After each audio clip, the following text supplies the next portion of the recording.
정말이 이랬다 저랬다. 지금 4월이 이제 중반으로 넘어가는데도 하와이 날씨가 같지 않습니다. 예, 제가 지난 시간까지 삼법인의 재행무상에 대한 이야기를 얼추 끝냈습니다. 그래서 지난 시간까지 말씀드렸던 것이 재행무상할 때 행이라는 것이 우리가 이렇게 눈을 뜨고 숨을 쉬면서 계속 살아가는 한은 끊임없이 외부의 어떤 것들이 우리 속으로 들어옵니다.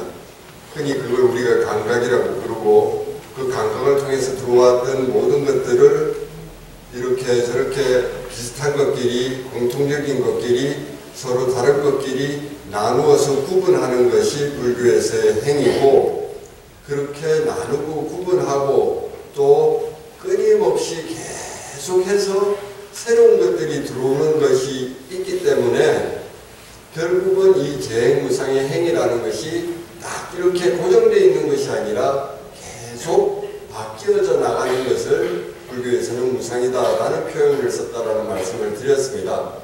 그런데 문제는 이렇게 계속 바뀌어져 나가는 행위, 그 다음에 단계인 식은 다시 반대로 자꾸 바뀌어져 나가는 것을 어떻게든 고정시키고 어떻게든 멈추게끔 만들어서 하나로 딱 변하지 않게끔 하려는 또 그런 형태를 취하고 있기 때문에 바로 그 행과 식 사이에서의 긴장, 행과 식 사이에서의 간격이 나름대로는 우리가 불교에서 이야기하는 고통을 만들어내는 주 요인이다라는 이야기를 드렸습니다. 어찌 보면은 문제는 행에 있지 않고 오히려 그렇게 바뀌어져 나가는 걸 자꾸 고정시키려는 식에 있는 것이 아니냐라는 생각을 할 수도 있습니다. 한데 요는 식은 행을 통해서 계속된 자료가 들어오니까 자기가 하던 대로 그냥 하는 것일 뿐이고, 그 자료를 공급하는 행에 대해서 불교는 더 큰 주안점을 둡니다. 그렇게 해서 모든 초기 경전에 여러 번 강조를 해서 행을 멈추라는 것을 불교는 이야기를 합니다. 그래서 그걸 바꿔서 다른 말로 하면은 불교에서 흔히 이야기하는 분별망상이라는 것이 곧 행에서 시작이 된다. 불교에서 이야기하는 번뇌라는 것이 곧 행으로부터 비롯된다라고 불교는 보고 있다라는 겁니다. 그것이 이제 제가 지난 시간까지 말씀을 드렸고, 오늘은 이제 일체 계보로 넘어가야 되는데 그 전에 딱 한 가지만 여러분들에게 덧붙여서 말씀을 드려야 될 것이 있는데, 예전에 한 2주인가 3주 전에 말씀을 드릴 때 우리가 흔히 신, 구, 의, 삼업이라고 그럽니다. 몸으로 짓는 업, 입으로 짓는 업, 뜻으로 짓는 업이다. 그래서 불교에서는 신, 구, 의, 삼업인데 이것을 뒤에 업자라는 글자를 빼고 신행, 구행, 의행이라고 표현한 경전의 문구들이 있습니다. 그래서 제가 야축을 드렸어요. 신행, 구행, 의행은 제가 금방 말씀드린 행의 의미를 가지고 신행, 구행, 의행이란 건 도대체 뭘 의미하느냐를 여러분들에게 말씀을 드리겠습니다 했는데 한 주를 고민을 했어요. 이걸 말씀을 드려야 되나 말아야 되나. 왜냐하면은 이걸 설명하려면은 여러 가지가 걸립니다. 첫째 하나는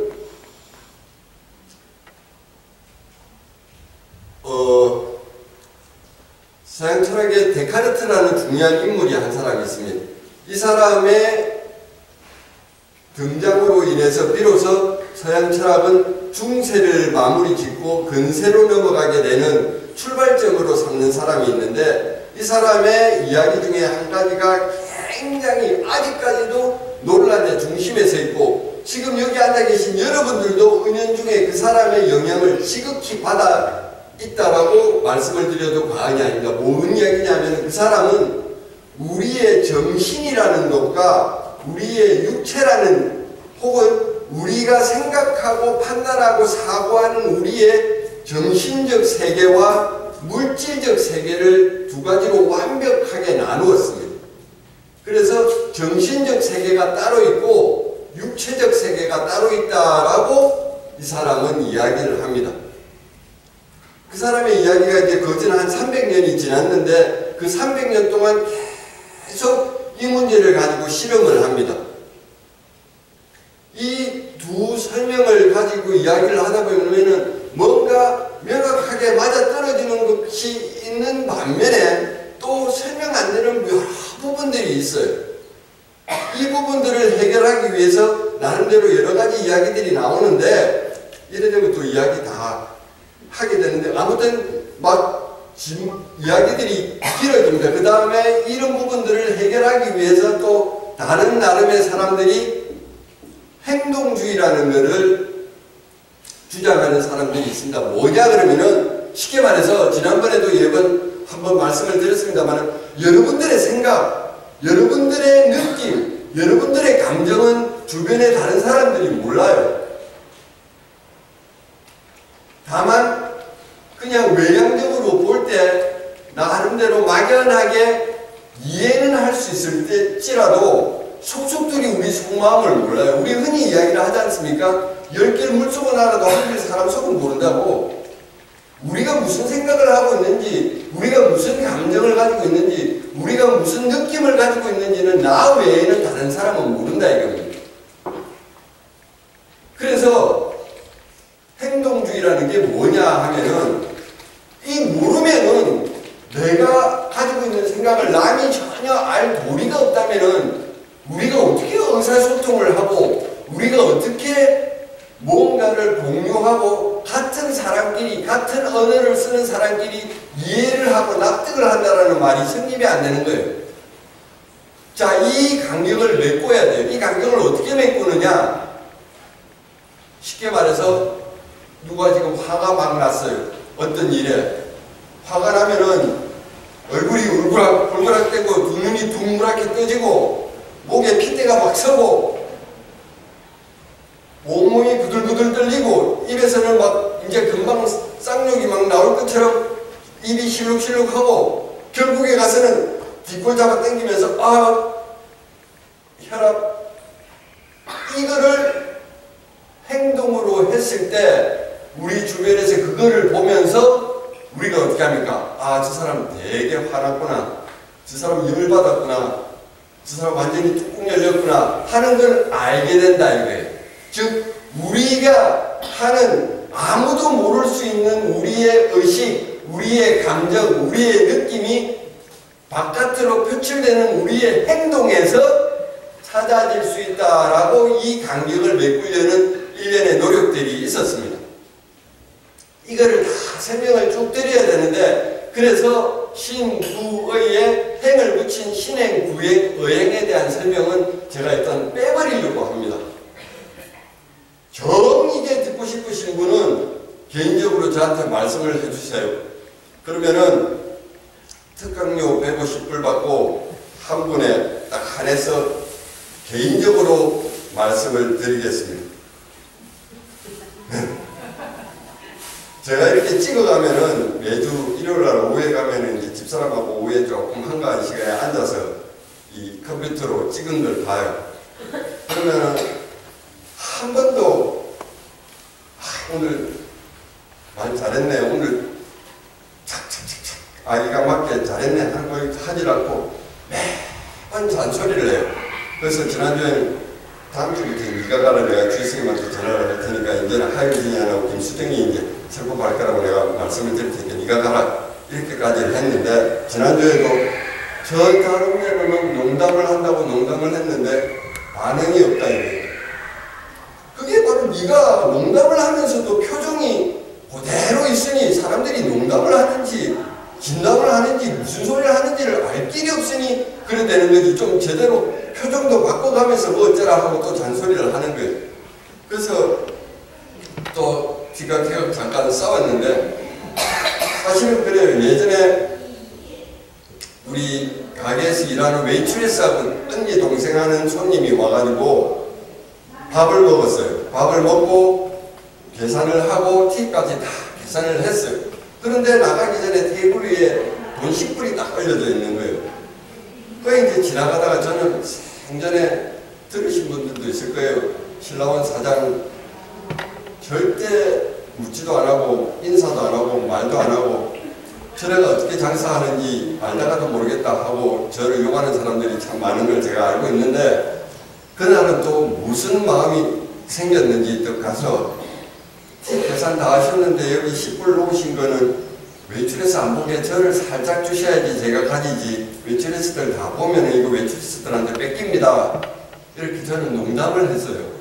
근데 그 주인 손님은 그걸 농담으로 안 받고, 아, 이걸 팁을 더 넣으면은 여기는 주인이 가져가는가 보다 해가지고 10불짜리를 주머니에 넣는 거예요. 그러더니 바깥으로 나가면서 카운터에 저 서 있는데 5불짜리 한 장을 저를 다 주는 거예요. 언니 동생 하니까 10불 주고 기분 좋게 가려고 그랬는데 이걸 외출해서 안 가지고 주인이 가진다니까 5불 잘라가지고 이제 할 수 없이 내놨던 돈이니까 주고 가는 거예요. 그래가지고 외출해서 왜 안 하던 짓을 해가지고 5불 뜯기게 만들었냐고 저한테 막 난리를 치겠던 적이 있는데, 아무튼 제 표정이 좀 바뀌지를 않더라도 표정이 저게 농담인지 아니면 진지한 이야기를 하는 건지 잘 모르시더라도 가능하시면 저한테 좀 반응을 보여주시면 저도 이야기가 좀 수월하겠습니다. 아무튼 요거 한 가지는 말씀을 드려야 돼요. 자, 행이 계속 바뀌어져 나갑니다. 그런데 식은 그것을 바꾸지 않도록 자꾸 붙잡습니다. 이 말을 조금만 더 길게 따라 올라가다 보면은, 아, 그러면은 불교에서는 우리가 살아가면서 무언가에 대해서 안다라는 사실, 우리가 무언가를 배우고 습득하고 얻는다는 것이 사실은 불가능하게 되는 것이 아니냐 하는 결론에 이르게 될 수도 있습니다. 흔히 이거를 불가지론이나 회의론이라고 하기도 합니다. 왜냐하면 자꾸 바뀐다면서요. 자꾸 변화해야 되는 거니까는, 쉽게 말해서 극단적으로 이야기하면 어제 사과로 봤던 게 오늘 딸기로 보일 수도 있다라는 얘기가 된다 이거예요. 그러면은 이것을 딸기라고 사과라고 누가 단정 짓고 확신하고 이것을 딸기라고 내가 그 지식을 가지고 있다라고 장담할 수 있겠느냐라는 겁니다. 자, 제가 지난 시간에 이 사람 한 사람의 이름은 여러분들이 좀 기억을 해 주십시오 하고 말씀을 드렸던 사람이 있습니다. 오늘 칠판이 없어가지고 제가 쓰지를 못하는데, 비트겐슈타인이라는 한 100년 전의 사람인데, 이 사람이 규준적 견해라는 것을 이야기를 합니다. 쉽게 이야기를 드리겠습니다. 여러분들이 아까 이야기한 것도 하고도 연결이 되는데, 슬픔이 내 마음속에서, 슬픔이 내 속에서 우러나면은 10중 8구는 내 눈에서 눈물이 납니다. 자, 그래서 이 사람은 슬픔과 눈물이라는 두 가지를 가지고 이야기를 한번 해봅니다. 무슨 이야기냐 하면은, 우리가 아까 화가 났을 때 하는 행동을 보면서 아, 저 사람이 화가 났구나 하는 것을 짐작할 수 있듯이, 어떤 사람이 눈물을 주르르 흘리고 있으면 아, 저 사람이 뭔가 슬픈 일이 있구나 하는 것을 우리가 짐작할 수가 있다 이거예요. 그래서 눈물이라는 것이 우리가 알 수 없는 다른 상대방의 슬픔이라는 것을 유추해낼 수 있는, 슬픔이라는 것을 끄집어내 보일 수 있는 나름대로의 기준이 된다 하는 이야기를 합니다. 한데 이제 여기서 중요한 게 있어요. 뭐냐 하면은, 여러분들이 정말로 슬퍼요. 정말로 슬프지만 그게 너무너무 슬프면은 눈물이 안 나올 때도 있어요. 아니, 정말 슬프긴 슬픈데 아무 생각도 없이 머리가 텅텅 비은 것 같이 무슨 어떤 반응도 내 몸이 일으키지 않을 때가 있단 말이에요. 분명히 슬픔이란 건 있단 말이에요. 그런데 그게 눈물로 나오질 않아요. 그래서 눈물이 슬픔에 반드시 똑같이 따라 나오는 필요 조건은 아니다 하는 이야기를 해요. 또 살짝 바꿔서 슬프지는 않아요. 그런데 이런 날이 말고 쨍쨍하게 햇빛이 들어서 저 앞에 펼쳐져 있는 계곡 저 안으로 저 바깥으로 그래서 바다까지 살짝 훤하게 보이면 좋겠습니다만은 어쨌든 그것을 보고 햇살이 따뜻하게 내려쬐는 걸 보고 문득 눈물이 주르르르 흐를 수도 있는 거예요. 야, 참 예쁘다 하고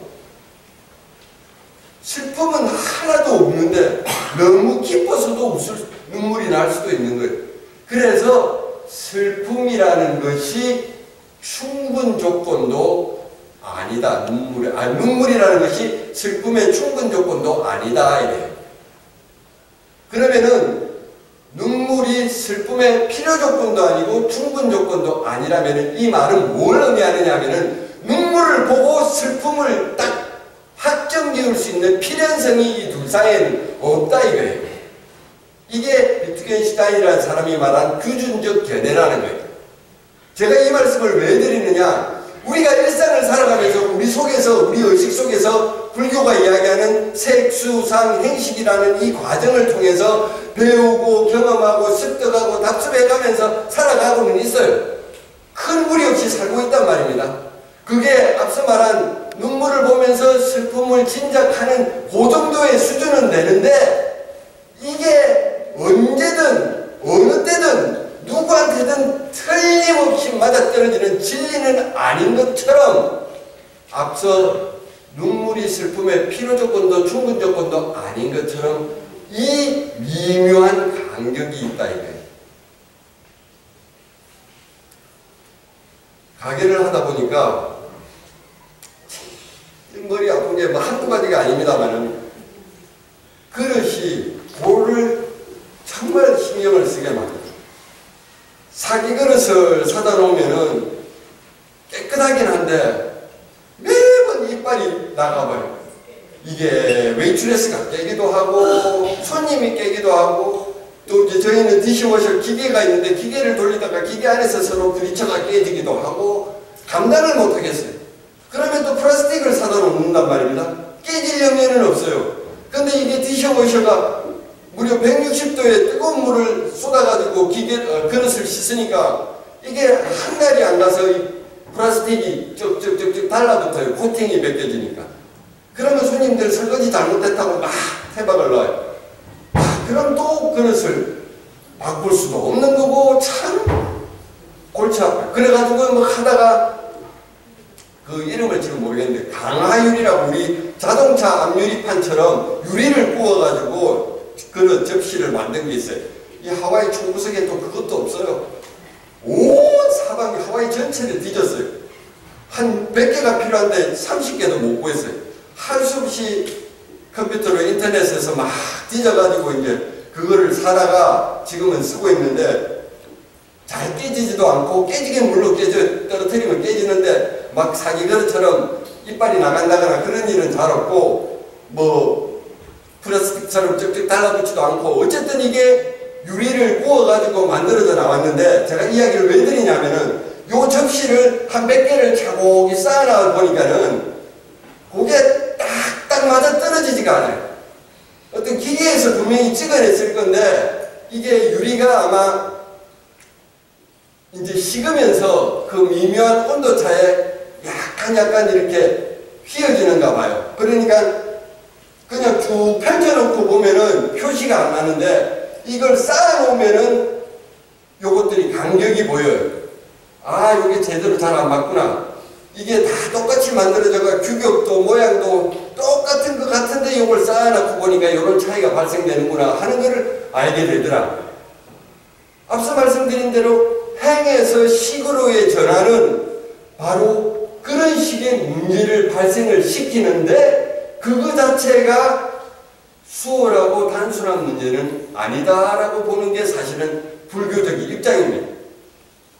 이 말은 또 바꿔서 이야기하면은 이 부분에 대해서 모르고도 여러분들 평생 살았어요. 이거 모르고도 여러분들 살다가 가실 수도 있다 이거예요. 즉 바꿔서 말해서 이거 자체가 여러분들에게 삶의 명쾌한 완벽한 뭔가를 요구하는 것은 아닐 수도 있다 이겁니다. 자, 그러면은 무슨 이야기를 위해서 이 자리들을 계속하느냐? 바로 그게 오늘 여러분들에게 말씀드린 일체계고라는 부분에서 나름대로는 한 단면을 보여드리려고 합니다. 오늘 일체계고는 제가 세 가지의 이야기를 여러분들에게 드립니다. 첫 번째 이야기는 1921년도 1월 28일 날 일어났던 일입니다. 이거는 테네시주 멤피스라는 지역에서 신문 기사로 났던 사실이니까 뭐 틀림없는 이야기예요. 1921년 1월 28일 날 한 흑인 남자가 공개 화형을 당합니다. 1921년이라면은 1861년에서 1868년까지인가가 소위 미국의 남북전쟁이 있었어요. 여러분들이 아시는 링컨의 노예해방전쟁이라는 것이 바로 그 시기에 있었습니다.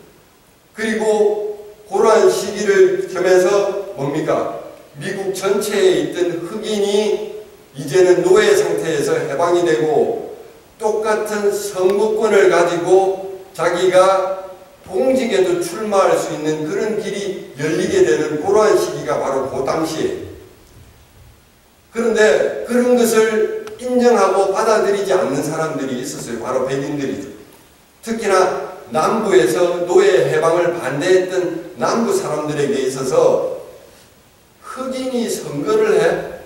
흑인이 공직에 나가서 우리를 이끌 지도자가 된다고? 이건 납득하고 받아들일 일이 안 되는 거예요. 그래서 1860년에서 1920년 사이에 60년간 미국 전역에서 흑인에 대한 린치가 가해진 게 도대체, 즉 흑인이 얼마만큼 백인에 의해서 중호 범죄로 살해됐는지는 통계조차도 잡히질 않는다. 그런데 이 신문기사는 왜 신문기사가 났느냐?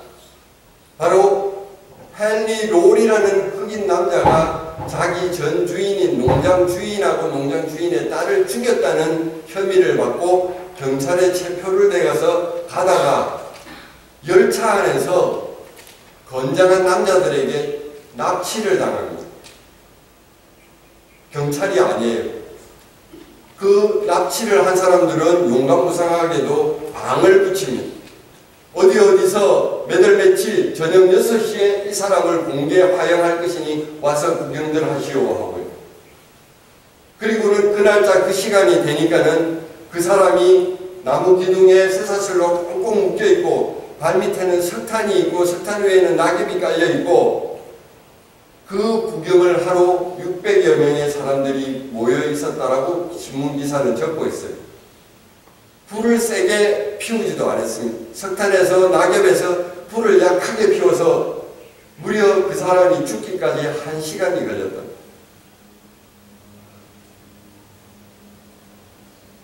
발밑에서부터 차근차근 불이 올라와서 복부까지 올라오는데 40분이 걸리고 그때 그 사람이 딱 한마디를 했답니다. 누군가 동료의 이름을 부르면서 날 좀 죽여달라고.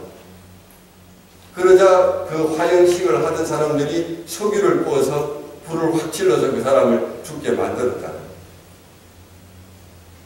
저는 이 이야기를 여러분들에게 드리는 이유는 인종범죄라든지 인종차별이라든지 증오라든지 이런 식의 문제를 초점을 잡아서 여러분들에게 말씀을 드리는 게 아닙니다.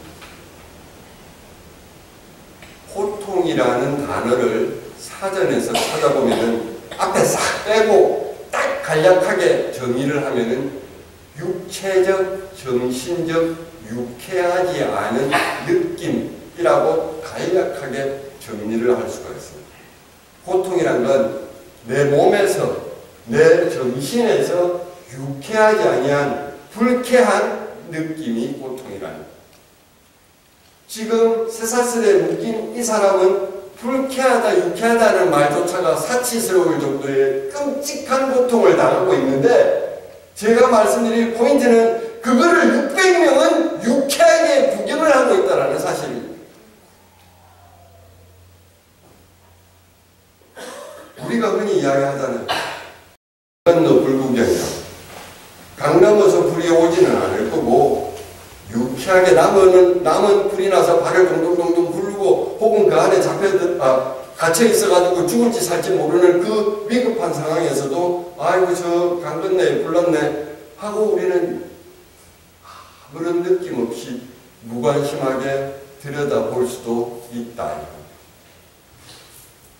제가 말씀드릴 이 포인트는 불쾌한 감정을 고통을 겪는 사람과 고통을 겪지 않고 그것을 바라보는 내가 완벽하게 서로 다르다라는 그 생각, 그게 바로 고통의 본질적 요인이라는 거예요.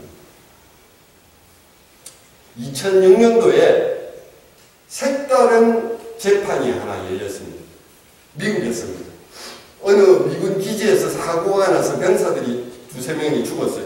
그래서 그 부대 안에서 그 병사들에 대한 장례를 치르는데 한 교회에서 미리 사전에 허락을 받고 피켓팅 시위를 했어요. 그런데 유가족들이 그 피켓팅 시위를 하는 것 자체를 모르고 장례식을 모두 끝내고 집으로 돌아가서 저녁에 뉴스를 보니까 그게 보이는 거예요. 그런데 피켓팅을 한 내용이 뭐냐? 미 군인이 동성애를 허락하니까, 동성애를 합법화 시키니까 하나님이 죄를 줘서, 하나님이 벌을 줘서 지금 자꾸 이런 사고가 나서 사람들이 죽어나간다. 그러니까 이제 허튼 짓 그만하고 동성애 용납하지 마라 하는 피켓팅 시위였어요. 뉴스로 그걸 보던 유가족들이 아연질색을 하는 거예요. 죽은 내 자식은, 죽은 내 동생은 동성애자도 아니란 말이에요. 그런데 마치 이 죽은 사람이 동성애자인 것처럼 오인할 수 있는 그런 시위를 누가 허락했으며 그 시위를 하는 사람들이 도저히 용서할 수 없다 해서 고발을 해버린 거예요. 그런데 고발하는 제목은 명예훼손이라는 죄밖에는 없는 거예요. 그런데 1심, 2심에서 전부 유죄가 났어요. 오해를 살 만한 소지가 있고 당신들이 이 사람들의 명예를 훼손한 제목이 있으므로 당신들은 유죄다. 그런데 이거를 대법원까지 끌고 올라갔어요. 대법원에서 판결이 뒤집어버립니다. 대법원 9명 중에서, 9명 중에서 8명이 무죄다. 언론의 자유가 있고 이 사람들은 사전에 경찰로부터 모든 허락을 받았고 이 사람들에게 행했던 것이 장례식에 어떠한 해도 끼치지 않았다 하는 게 판결의 주 요인입니다. 이 이야기를 제가 왜 드리느냐, 예전에 한번 3, 4주 전에 한번 말씀을 드렸습니다마는 우리처럼 잘 사는 이런 미국이나 유럽의 몇몇 나라들을 제외하면은 2.5초에 한 명씩 어린애들이 굶어서 죽어가고 있는데 그것은 왜 어떻게 일어날 수 있는 일이며 어떻게 해결할 수 있는 문제냐에 대한 고민은 없이 이 사람들은 동성애만이, 낙태만이 하나님이 허락하지 않으니 커다란 죄가 된다라고 우길 수 있는 이런 식의 생각들, 혹은 그런 여러 가지의 오만 끔찍한 일들이 우리 주변에서 일어나고 있는데, 요번에 미 프로야구의 어떤 선수는 연봉을 얼마 받았다네? 그 사람은 배트 한번 휘두를 때마다 돈을 얼마씩 버는 걸 아네? 지금은 한물 같지만 타이거 우즈는 스윙 한번 할 때마다 돈이 얼마씩 떨어진다네? 하는 이야기는 서로 간에 참으로 흥미진진한 대화 주제가 될 수 있을지언정 우리들은 거기에 애써 무관심하고 애써 외면하고 애써 방관자에 대한 입장을 지키고 있다. 그렇게 본다면은 앞서 이야기한 공개 화형식의 그 모습을 쳐다보던 600명이나 여러분들이나 저나 관람자이긴 매일반일 수가 있다. 그리고 그 관람자가 될 수 있는 것은 네 고통은 네 고통, 내 행복은 내 행복이다라는 완벽한 나눔에서 비롯된다는 겁니다. 두 번째 이야기는 1798년에 한 논문이 발표됩니다. 그 논문의 이름은 인구론이라는 거예요. 그 논문의 내용은 뭐냐 하면은 인구는 매년이 아닙니다. 25년마다 기하급수적으로 늘어난다 이거예요. 쉽게 말해서 30억 되던 인구가 25년이 되면 60억이 되고 또 25년이 지나면 120억이 된다 이거예요. 그 논문을 그렇게 발표를 합니다. 그런데 식량은 그에 반해서 산술급수적으로 늘어난다 이거예요. 30억, 60억, 120억, 240억으로 늘어나는 인구에 비해서 식량은 25년마다 100톤이 나왔으면 25년 뒤에는 200톤, 또 25년 뒤에는 300톤만 생산해낼 수 있다 이거예요. 그래서 조만간에 우리 인류가 심각한 식량난에 시달릴 수가 있고 이거는 인류한테 큰 재앙이다라고 하는 게 그 논문의 주제입니다. 이 사람은 묘하게 그 논문을 발표하면서 자기 이름을 안 붙였어요. 처음에는 이름 없이 논문을 발표했다가 논문이 인기를 끄니까 이름을 대기 시작합니다. 그 사람의 이름이 토마스 멜서스라는 사람이고 이 사람은 영국 국교의 목사였습니다. 그러면서 그 사람은 두 가지 처방을 내놔요. 자, 이제 심각한 문제가 발생될 수가 있으니까 첫째 하나는 사람들을 교육시켜가지고 쉽게 말해서 산화제한을 하자 이거예요. 애 덜 낳게 만들어야 된다 이거예요. 그런데 사실은 이거는 크게 효과를 볼 수 있는 일이 아니다 하고 생각을 하고 그 사람은 두 번째 방책에 그 큰 주안점을 두는다. 두 번째 방책이라는 건 뭐냐? 쉽게 말해서 도태될 놈은 도태되게 놔놓으라. 사라져갈 놈들은 사라져가게 버리라. 국가가, 사회가 이 사람들까지 끄집어 안아가지고 사회 안전망을 구축하고 복지정책을 만들어서 쓰러져가고 사라져갈 사람들까지 끌고 가다가 우리 다 죽는다고 이야기하는 것이 그 사람의 핵심 포인트입니다. 벌써 200년이나 지나서 이야기할 끈덕지가 없을 수도 있습니다만은 이야기를 왜 여러분들에게 드리냐면은 오늘날에도 경제학자나 일부 사회학자들이 이 사람의 이론을 이용합니다. 그래, 식량은 해결됐다고 쳐. 그런데 환경오염이라든지 여러가지 지구에 많은 문제들이 발생되고 있는 것만은 틀림없는 사실이잖아. 그래서 멜서스의 인구론이라는 이론은 아직까지도 유효해 하고 주장하는 사람들이 있다라는 사실이 중요하다는 거예요. 한 소설책에 보니까 그런 이야기가 나와요. 중국이 지금 엄청나잖아요. 뭐 지금 13억 인구라는 거 옛날에 뭐 인구가 어느 날 갑자기 막 늘어난 건 아닌데 막 발전을 하니까 요새 중국 사람들이 입에 달고 다니는 말 중에 한 말이 있답니다. 무슨 말이냐면은 어디 막 복잡한 뭐 기차를 타려고 대합실을 갔어요. 혹은 뭐 영화를 보려고 극장을 갔어요. 인간들이 워낙 많으니까 줄을 쫙 서가지고 막 번잡해요. 그러면 입에서 툭 튀어나오는 말이 이놈의 땅덩어리 3억은 죽어버려야 돼. 그 뒤에 딱 한마디가 붙는답니다. 내 빼고.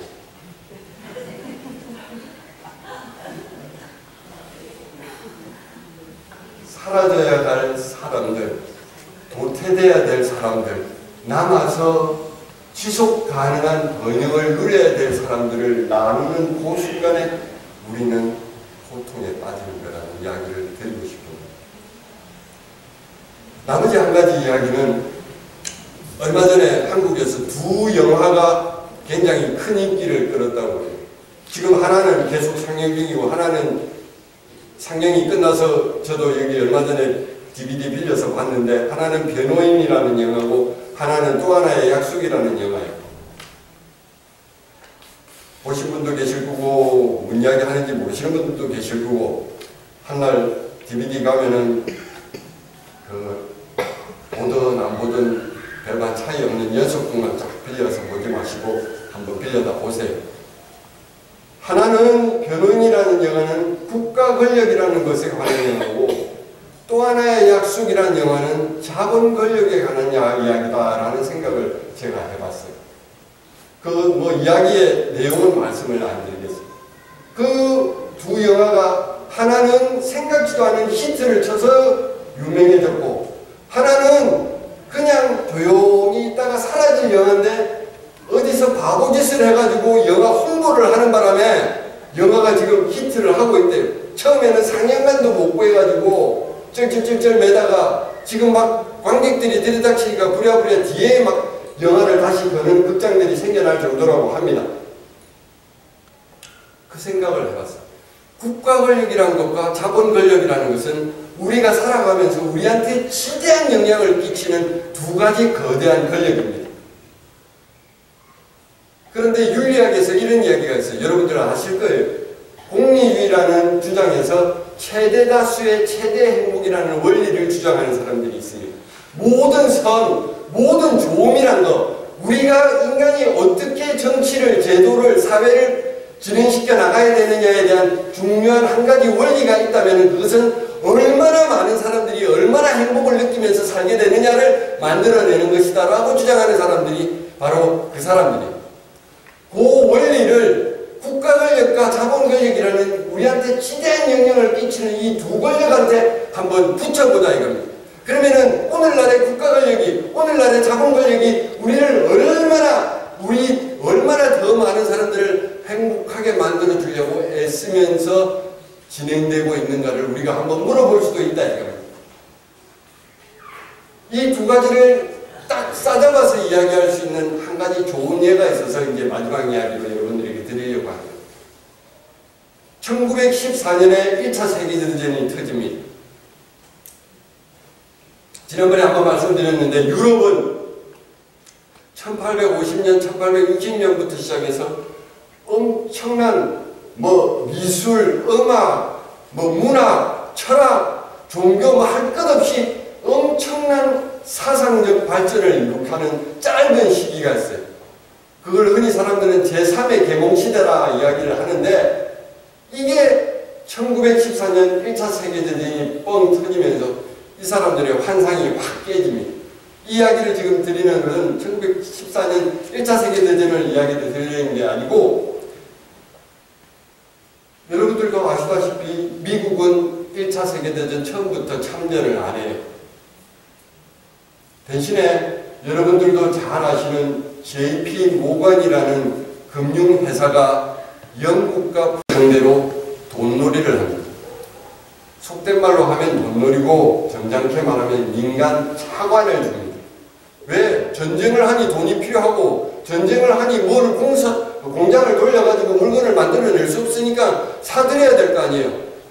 1914년부터 전쟁이 발발하기 시작하자마자 차관을 주기 시작한 돈이 2년 새에 17억까지 올라갑니다. 그 당시 17억 달러가 오늘날에 얼마가 되는지는 저도 잘 모르겠어요. 그런데 전쟁의 양상이 미묘하게 바뀝니다. 영국, 프랑스를 주시한 연합국들이 수세에 몰려요. 거기다가 중요한 한 축을 담당하고 있던 러시아가 말 그대로 1917년 볼셰비키 혁명으로 사회주의 국가로 바뀌면서 전쟁에서 빠져나와 버립니다. 큰일 날 일이 이제 곧 발생이 되는 거 뭐냐? 연합국이 패전국이 될 수도 있는 거예요. 이 이야기는 뭘 의미하느냐? 그 어마어마한 돈을 빌려줬던 미국의 금융회사들이 쫄딱 망하게 생길 수도 있다라는 이야기고, 미국의 금융회사들이 쫄딱 망한다는 건 미국 자체가 흔들흔들할 수도 있다라는 이야기. 자, 이러한 상황에서 비로소 1917년 미국은 참전을 선언하고 전쟁을 선포합니다. 그리고 1차 세계대전에 참가하기 시작합니다. 그래서 바로 1년 뒤 1918년 연합국의 승리로 1차 세계대전은 끝납니다. 그런데 그 당시에도 사람들은 다 알았어요. 이게 우리 전쟁이랑 상관없는 전쟁이다. 그런데 미군은 그 당시에 100만 명의 군인이 필요했다 그럽니다. 그런데 미국은 여러분들 지금도 마찬가지지만 지원병 제도지 의무적으로 군대에 가야 되는 그런 어떤 제도가 아니에요. 100만 명을 필요로 하는데 다만 7만 명이 지원을 한 거예요. 부랴부랴 미국 의회는 군인 징집병을 만들어냅니다. 즉 일정 나이에 된 젊은 남자는 다 군대 의무적으로 오도록 만들어버립니다. 그러니까 여기저기서 이제 전쟁 반대 시위다, 내가 군인이 되기 싫다고 시위를 하는 사람들, 불평불만을 하는 사람들이 생겨나요. 그러니까 미국은 다시 방첩법이라는 걸 만들어요. 즉 이 전쟁에 대해서 이런 방구 말이라도 떠드는 사람들, 이 전쟁에 대해서 어떤 불만이라도 토로하는 사람들은 바로바로 잡아가 버리고, 그 잡아가는 숫자가 2년 새에 엄청났다고 보는 거예요.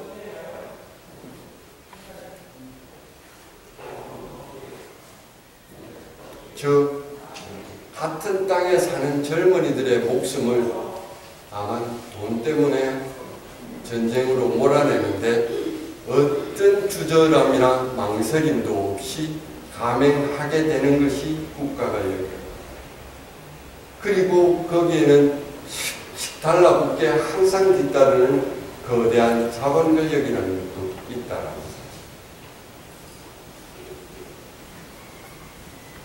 사실. 바로 그런 사람들에게 국민이다, 사람이다라는 것은 사람이 아니고 국민이 아니고 바로 징집 대상자고 납세 의무자일 뿐입니다.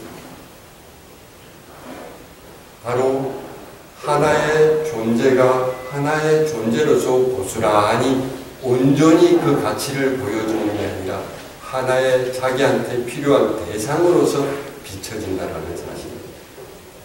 바로 나와 남을 완벽하게 나누는 이 분별에서, 그리고 우리는 살아남아야 되고 너희들은 가도 그만 안 가도 그만인 이 차별에서 그 다음에 모든 것들을 내 외에 끄는 내가 바라보는 대상으로 만드는 그 대상화에서 고통은 시작이 됩니다. 그리고 그러한 고통은 여러분들에게 지금 말씀드린 이 세 가지 이야기에 국한되는 것이 아니라 여러분들이 여러분들의 일상을 살아가면서 요 세 가지에 적용 가능할 수 있는 모든 사소한 사사로운 일들이 한두 가지가 아닌 것이다. 여러분들은 여러분들의 이웃을, 여러분들의 가족을, 여러분들의 배우자를 대상으로, 다른 사람으로, 나와는 전혀 별개의 존재로 생각하고 살아보고 있을 수도 있다라는 거예요. 부처님이 말씀하시는 불교가 이야기하는 고통은 바로 이 속에서 만들어지는 것이다 하는 이야기를 제가 여러분들에게 드리고 싶은 이야기입니다. 그리고 솔직히 말씀을 드리면은, 정말 솔직히 말씀을 드리면은 제 이런 이야기에 반감을 가지시거나 제 이런 이야기에 공감 안 하시는 분들도 있을 수 있습니다. 한데 제 개인적으로 앞서도 잠깐 말씀을 드렸습니다만 여러분들 재행무상이 뭐다, 재범무화가 뭐다, 조견, 오온, 개궁이 뭐다 해도 살아가는데 큰 지장은 없을 수 있습니다. 여기에 말고 이 지금 지구상에 살아가는 사람들의 태반은 그 말을 들어본 적도 없는 사람들도 많은 거예요. 우리가 사는데 필수공학이라는 게 아닐 수도 있다는 거예요. 그래서 제가 여러분들에게 지금 얼마가 더 될지 모르지만 말씀드리는 이 이야기를 여러분들이 금방 앉아서 들으시고 까먹으셔도 섭섭할 일이 없습니다만은 정말 이 반야신경을 통해서 여러분들에게 드리고 싶은 이야기의 포인트는 사실은 제가 오늘 여러분들에게 드렸던 이런 이야기.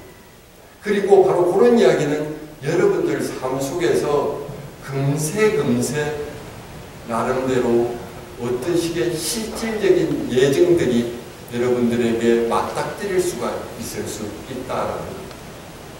오늘 여기서 마치겠습니다.